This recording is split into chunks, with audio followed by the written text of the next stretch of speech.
కొత్త కంటెంట్ కావాలంటే కొత్త ఛానల్స్ని సబ్స్క్రైబ్ చేసుకోవాలి.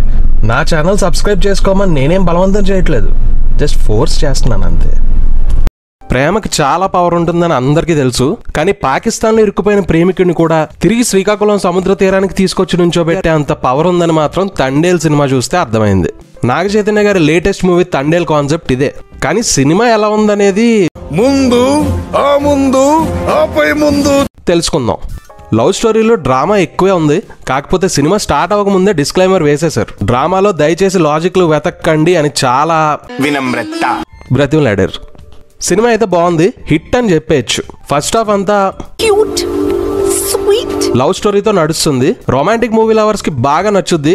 సింగిల్ కింగిల్ కి మాత్రం ఏంటిది మాకేంటిది అంటున్నాను. ప్రీ ఇంటర్వెల్ లో సి ఎపిసోడ్ చాలా చాలా బాగుంది, ఎలివేషన్స్ బాగా ఇచ్చారు.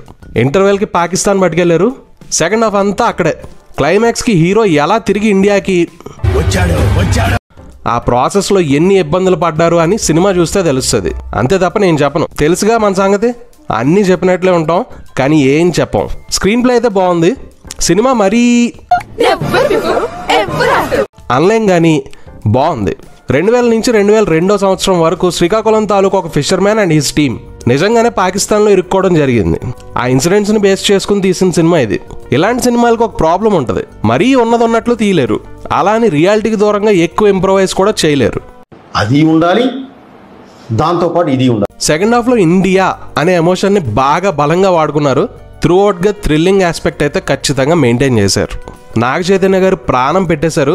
యాక్టింగ్ గురించి ఇంకేం క్వశ్చన్స్ అక్కర్లేదని క్లారిటీ ఇచ్చేశారు. ఇది వరకు కొంచెం ఆర్టిఫిషియల్ గా ఉన్న ప్రేమం నుంచి మాత్రం ఆయన యాక్టింగ్ చాలా చాలా మారిపోయింది. ఈ సినిమాలో హీరో క్యారెక్టర్ కి మంచి యాక్టింగ్ స్కోప్ ఉంది, దాన్ని బాగా యూటిలైజ్ చేసుకున్నారు ఆయన.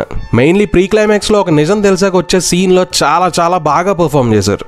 సాయి పల్లవి గారిని స్పెషల్ గా పొగడక్కర్లేదు కదా, కాదు కూడదనుకుంటా పొగడాల్సిందే. అంటే అయ్య బాబోయ్, నటన్ని పొగడడానికి నోటి మాట చాలదు, నాట్యాన్ని పొగడడానికి నేను చాలను.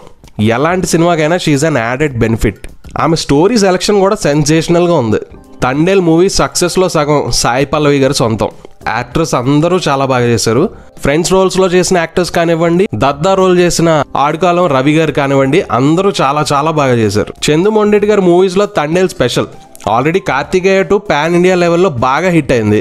ఎంతో కొంత తండేల్ కూడా నార్త్ బెల్ట్ లో కూడా ఒక చిన్న మార్క్ వేస్తుంది. సో మెల్లగా ఆయన కూడా పాన్ ఇండియా డైరెక్టర్ గా ఎస్టాబ్లిష్ అయిపోవచ్చు. సినిమాని చాలా బాగా హ్యాండిల్ చేశారు. ఇకపోతే ప్రొడ్యూసర్ అల్లు అరవింద్ గారు అన్ని చూసుకునే బాగా పకడ్బందీగా ప్లాన్ సక్సెస్ అయిపోయారు. ఈ సినిమాకి రాక్ స్టార్ డిఎస్పీ గారు మ్యూజిక్ అందించారు. యాజ్ యూజువల్ గా రాక్ చేసేసారు. చాలా బాగుంది మ్యూజిక్. సాంగ్స్ వినడానికి ఎంత బాగున్నాయో చూడడానికి కూడా అంతే బాగున్నాయి. ఉన్నవి 3 సాంగ్స్. ఆ 3 సాంగ్స్ ఫస్ట్ హాఫ్ లోనే ఉంటాయి. త్రూ అవుట్ గా బుజ్జి తల్లి డిఫరెంట్ వర్షన్స్ వస్తూ పోతూ ఉంటాయి. బ్యాక్గ్రౌండ్ స్కోర్ కూడా చాలా చాలా ఇన్వాల్వింగ్ గా అనిపించింది. He did a rocking job. DOP Shyam Dutt గారు కూడా చాలా బాగా వర్క్ చేశారు. కొన్ని ఫ్రేమ్స్ భలే ఉన్నాయనే ఫీలింగ్ వచ్చింది. ఫైనల్ గా నేను ఏమంటానంటే, తండేల్ రాజు గారు ఇండియాలో ఉన్న పాకిస్తాన్ లో ఉన్నా అని ప్రూవ్ చేసి ఖచ్చితంగా వన్ టైం వాచబుల్ అండ్ నచ్చితే ఇంకొకసారి కూడా వాచ్ చెయ్యొచ్చు అనిపించే సినిమాని ఇచ్చారు. పట్టకష్టానికి వాళ్ళకి సక్సెస్ వెనకేసేసుకుని టికెట్ కొనుక్కుని చూసిన ఆడియన్స్ కి సాటిస్ఫాక్షన్ ఇచ్చేశారు. మరో వీడియోలో మళ్ళీ కలుద్దాం.